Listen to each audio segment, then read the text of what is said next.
Clemson head coach Dabo Swinney was talking and doing an interview this week where he said, currently we have 88 players on scholarship, and we need to get down to the 85 limit before fall, before the season starts.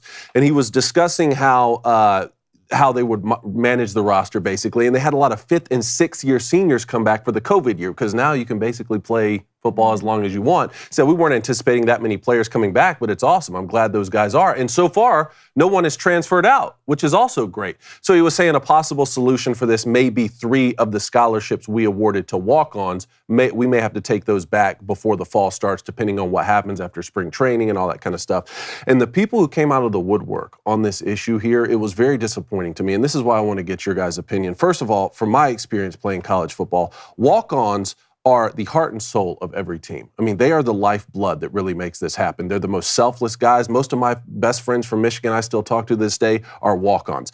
And when they receive a scholarship opportunity, even for one semester, it is the greatest honor that can be given to them. And any little bit helps in terms of not having to pay for tuition. But those guys understand better than anyone, and Dabo Swinney was a former walk-on, that these are on a year-by-year basis, right? And that whatever is best to help the team the next season are decisions we need to have happen, right? This is basic roster management to me. I want you guys to speak on that in a second. But the other half of this equation was the people who came out of the woodwork to basically mock not only Dabo Swinney's religion, but to mock God as well in this and say, well, Dabo Swinney, righteous indignation, and why don't you just pray for more scholarships and I guess they'll appear. It was enough to where I was looking at every single comment on this and I really couldn't believe it, because you have a man here. I don't know Dabo Swinney personally. I'm sure he's not a perfect person, but the public persona that he's given off as far as I've followed him is an honorable man and a winner. So I don't understand how you can criticize that. And to me, it's beneath the nature of college football. I don't care if you're the biggest South Carolina fan or Georgia fan in the world. I don't care if you're a different religion or if you even identify as a non-believer. That's irrelevant when it comes to a guy who is a high character guy and who does nothing but win. Give me 10 Dabo Swinneys. I feel like I could do anything in the world. Yeah, there's multiple things that go along with this to me. The first thing people need to understand is that most scholarships are year to year. Okay, now some schools can offer longer. That's typically at the highest of the Power 5 levels, offering guys 4-year deals. Remember, there was a lawsuit a couple years ago that involved this. But when you put a walk-on scholarship, that is definitely year to year.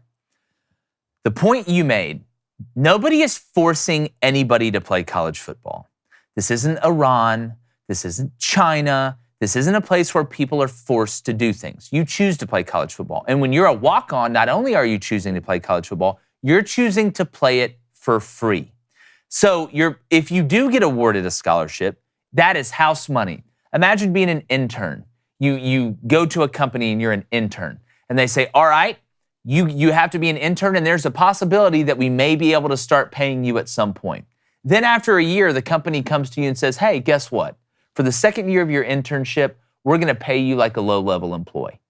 You've already won. That doesn't mean the third year they're going to pay you as a low-level employee, but they're actually going to pay you because you volunteered to be an intern. The second thing, college football players wanted in the business.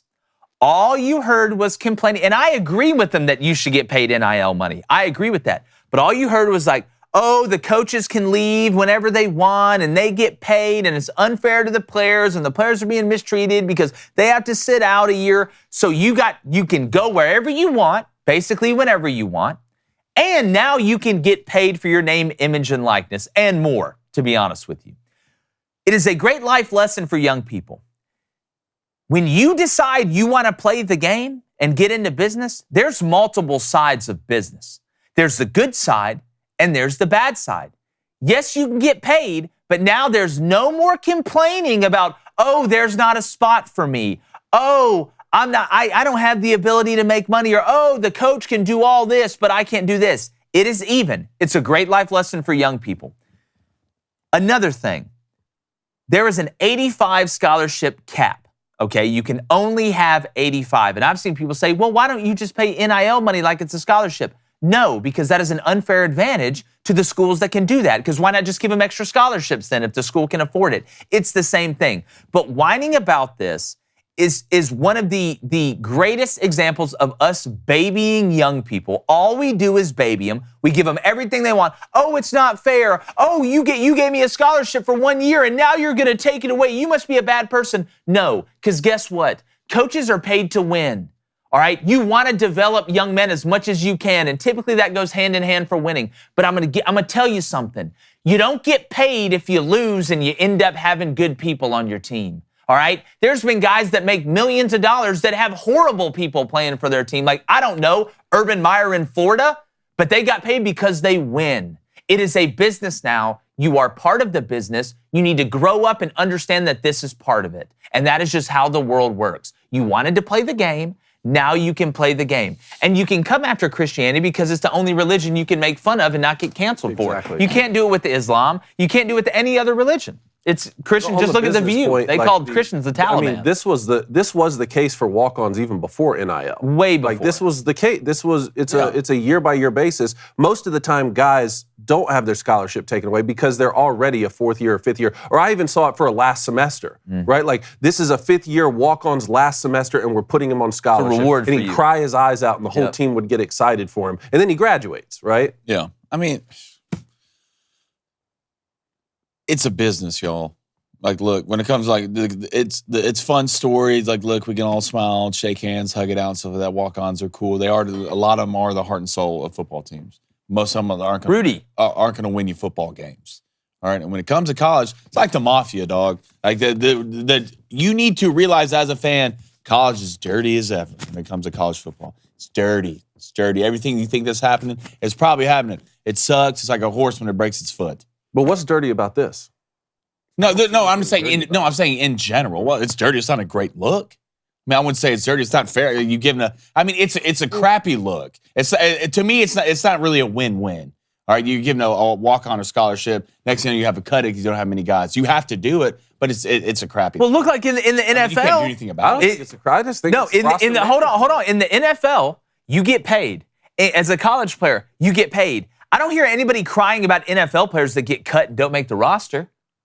I don't hear anybody crying about that. I didn't hear anybody crying when players are getting processed, which is a term we all know if you know college football, because of injuries, getting their scholarship taken away because they got hurt. I didn't hear y'all crying then, but you want to cry now. I don't understand it. I think the people that are complaining, that it's two different areas. They don't understand how scholarships work in college football, and they don't understand the cap, or they think that you should just give everybody what they want. Oh, hey, you can't take my scholarship away. Okay, so I guess then you can't transfer. You have to say, if you're going to make me hold my commitment, so right when I offer you a scholarship, it's for 4 years, 5 years, you can't transfer. You can't have your cake and eat it too. It is a great life lesson for young people, all right? Business is business, and it will always be business. Some people just need to grow up. Walk-ons are always feel-good stories. That's what they are. Yeah, that's what makes this whole thing tough, is that we're talking about business is business. Then we need to just have a semi-pro league, right? Because colleges receive federal funding. They're colleges. That's what this whole thing. Well, I mean, David, high Power 5 football is a semi-pro league. I mean, it really is. But those schools receive federal funding. They're universities, right? So they're giving out scholarships, okay, to get an education. That's where this whole thing has gotten mixed up. NIL was supposed to be, you sign a deal with Black Rifle Coffee, they pay you a whole bunch of money, and the school can't intervene in that, which was something I was always in favor for. That has become now, no, we're just going to pay all our players a salary. Well, I wish it was easy enough to say, and I guess you could with some of the TV money, but you still have to have a cap. If you said we're not going to offer scholarships, and technically a scholarship, but we'll use the money from collectives in the NIL and TV to be able to pay for 85 guys on the roster. I mean, it's really the same thing. You're not getting it from federal funding, I guess, is the point that you're making. But I mean, Alabama's a semi-pro team. Georgia's a semi-pro team. Michigan, Ohio State, these high-level you're semi-pro. There is no, I guess you could say the USFL and the XFL could be considered like a G League, I guess, of the NFL, because you're going to see players go from the XFL and USFL to the NFL. But outside of that, there really is no buffer. There is no minor league. There is no G League. There is no place to really play that XFL to USFL. Develop you. But I think that's what they want to be. Turn it into the G League. That's what I think they get guys who don't value a college scholarship and who don't want to be at a university and who want to to enter the transfer portal every single offseason to see if they can get some more bucks. Go to the G League. Yeah. Save college football and the purity of the game for the rest of us. I'm interested to see what people say. I think people are going to have Purity's gone at this takes point. to call in. The purity's been gone. Yeah. When I watch college football on Saturdays in the fall, the on the field. No. We're talking about the purity on the is field gone. product is fantastic. You're not going to keep people going from the games, but from just the business part of it. I mean, it's not amateurism anymore. Like, to me, amateurism and purity, the lower you go in football, from NFL to college to high school down, the purer it gets because you're just playing for the love of the game. Now that money has been infused to it from the business and financial side as an individual that plays the sport, the purity is gone. I'm not saying the love for the game is gone. We'll always love football. It's damn near impossible to have anybody to stop loving football. You could have ISIS as a sponsor and people would still watch it. So I think it depends on what part are we talking about the purity. And I think maybe people are emotional because this is maybe one of the last pillars of purity, with walk-ons getting scholarships, and we all say, oh, you know how great that is because it is great. Hey, Mom, I'm getting on scholarship. So what if Dabo Swinney in this situation told 3 guys who qualified for a 6-year COVID senior, spot, no, you can't come back. We're not going to keep you because we're going to keep the walk-ons who we gave scholarships. I'd have no problem with that. You're trying to get the best roster. Exactly, it's roster management. Yeah. But then you have the same people coming out saying he won't even let those guys who went through COVID get their 17th year. Yeah, it's people. Look, some people just want to complain. They're going to find a way to complain about some of this hate is fandom. Because he's been winning. Well, it's fandom too. Like, it's not a shocker that a lot of these people that are hating are South Carolina fans. Dabo beat your team. Okay, I'm sorry. And you know what? Having your hatred of a team blind logic and common sense, I totally get it. As a fan's short for fanatical.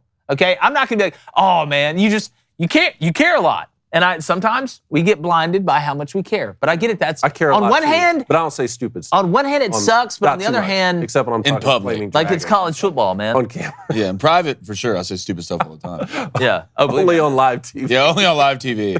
Hey, YouTube, hope you're enjoying the content. If you don't know, we actually go live each weekday morning from 7:30 a.m. to 9 a.m. Eastern. So come check us out. We interact with the chat, the Booster Club. We take live calls on Monday, Wednesday, and Fridays. So if you get up early to get the day started, let us be a part of your routine. I think you'll enjoy it.